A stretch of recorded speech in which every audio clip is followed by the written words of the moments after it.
Chers auditeurs des capsules, la paix soit avec vous. Bienvenue à cette capsule, donc cette poursuite de la lecture du livre de la Genèse. On est rendu à la fin du 4e chapitre, début du 5e. Donc on va revenir sur la figure de Caïn, sur sa descendance, la descendance de Seth, et puis également la descendance d'Adam.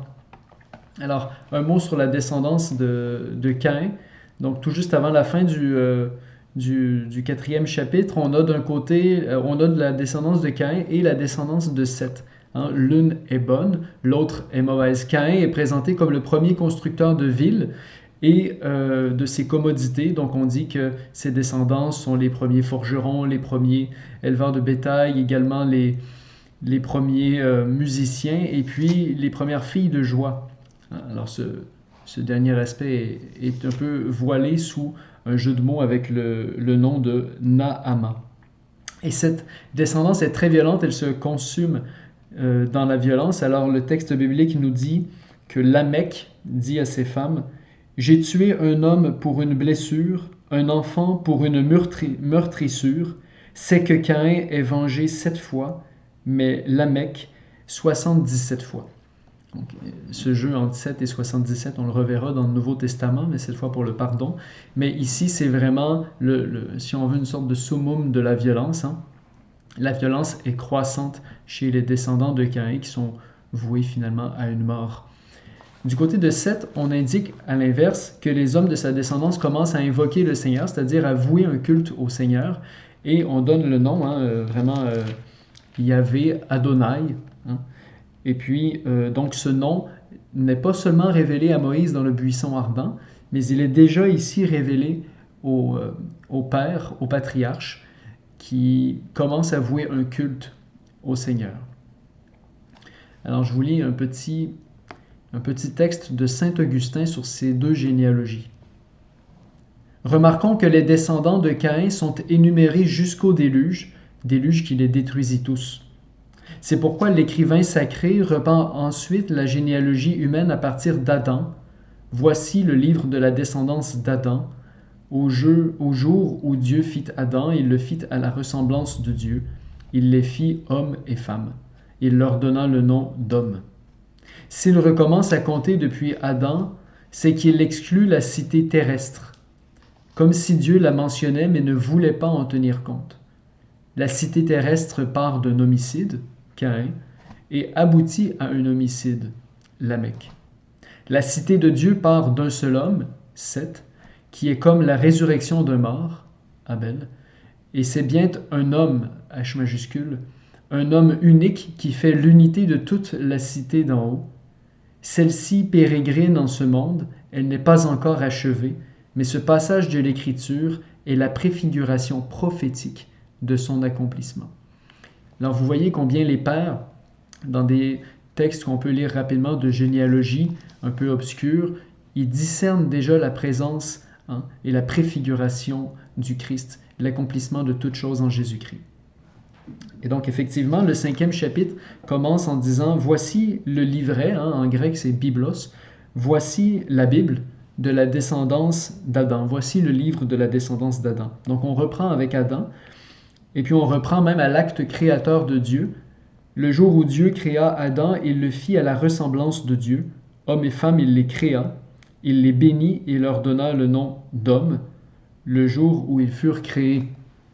Donc, c'est intéressant, on rappelle que l'homme et la femme sont faits à l'image de Dieu, et on rappelle dans le verset suivant combien cette image se transmet aussi aux enfants. Et donc, on est beaucoup plus dans un versant positif, si vous voulez, du développement de l'histoire du salut, combien la bénédiction initiale de Dieu s'accomplit, ou plutôt se développe, se déploie, dans la généalogie des patriarches. Voilà. Autre élément aussi, on retrouve la figure d'Enoch.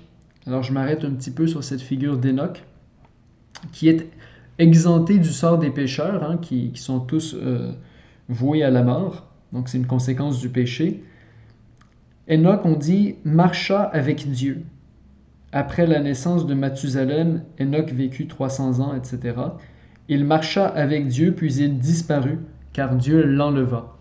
Donc il y a quelque chose de très mythique ici dans la figure d'Enoch, puisqu'il est le seul avec Élie dans l'Ancien Testament à être ravi par Dieu, hein, comme une préfiguration de l'ascension de Jésus-Christ, et surtout parce qu'il est un juste, un homme qui marche avec Dieu, un homme qui accomplit le précepte que le Seigneur donnera à Abraham, marche en ma présence et sois parfait. Cette question de marcher avec Dieu, de vivre en ami de Dieu est un thème qui traverse l'Ancien Testament. Je vous rappelle simplement Michée 6.8. On t'a fait savoir, ô homme, ce qui est bon, accomplir le droit, pratiquer la miséricorde et marcher humblement avec ton Dieu. Ce thème de la marche avec Dieu, de la pérégrination avec Dieu, de faire route avec Dieu, c'est un thème très important et que Jésus lui-même reprendra spécialement dans l'Évangile selon saint Luc, et puis que, évidemment, les disciples vivront intensément. La figure d'Enoch est également une figure qui est reprise dans la littérature apocalyptique, une figure qui a été inspirante. On peut penser au livre d'Enoch, qui est un livre apocalyptique de la période intertestamentaire et qui est cité dans la lettre de Jude, par exemple, dans le Nouveau Testament. Enoch lui-même est cité comme exemple de sainteté dans les livres de sagesse, autant dans Ben Sirach que dans le livre de la sagesse de Salomon. Et puis il est cité aussi dans la lettre aux Hébreux comme une figure exemplaire de foi. Alors voilà. Donc ça c'est pour Enoch. Son fils d'ailleurs, Mathusalem, est le patriarche qui va vivre le plus longtemps. D'où l'expression. Alors, un petit mot déjà, c'est ça, à la fin de cette capsule sur la question de l'âge. Alors la question de l'âge, on remarque que les premiers pères vivent très longtemps. C'est qu'en fait, la longévité extraordinaire est en lien avec la prolifération du mal qui est moins forte dans les premiers temps. Et c'est un style littéraire, c'est un ethos culturel, c'est une façon de voir les choses qui n'est pas propre au peuple hébreu. Je ne sais pas si vous le saviez, mais chez les Sumériens également, on avait un texte qui s'appelle l'épopée de Gilgamesh, dans lequel on explique qu'il y a un déluge, etc. Et avant le déluge, les pères vivaient très longtemps, les rois sumériens très longtemps, et beaucoup plus longtemps que ces patriarches juifs. Autrement dit, c'est un style littéraire, c'est une façon de voir les choses qui était propagée en Mésopotamie à l'époque. Alors, est-ce que c'est exact? Est-ce que c'est une façon de parler? Est-ce que on n'en sait trop rien, évidemment. Toujours est-il que le mal n'est pas encore aussi propagé qu'il le sera plus tard, et donc il y a une longévité plus grande parce que le péché mène à la mort. C'est ce qu'affirmera le livre de la sagesse avec certitude. Alors voilà, c'est tout pour ces versets 4 et 5. Je vous rappelle que la question de la généalogie est toujours en lien avec une partie de l'accomplissement de la bénédiction initiale de Dieu, qui est de se propager et de se multiplier. Et évidemment, après Abraham, toutes les généalogies seront toujours en lien également avec cette promesse de Dieu qui est de rendre le peuple aussi grand que les étoiles du ciel, que le sable sur les plages de la mer. Alors voilà, c'est tout pour cette petite capsule sur la fin des chapitres 4 et 5 de la Genèse. La prochaine sera sur le déluge. Que Dieu vous bénisse. Bonne semaine.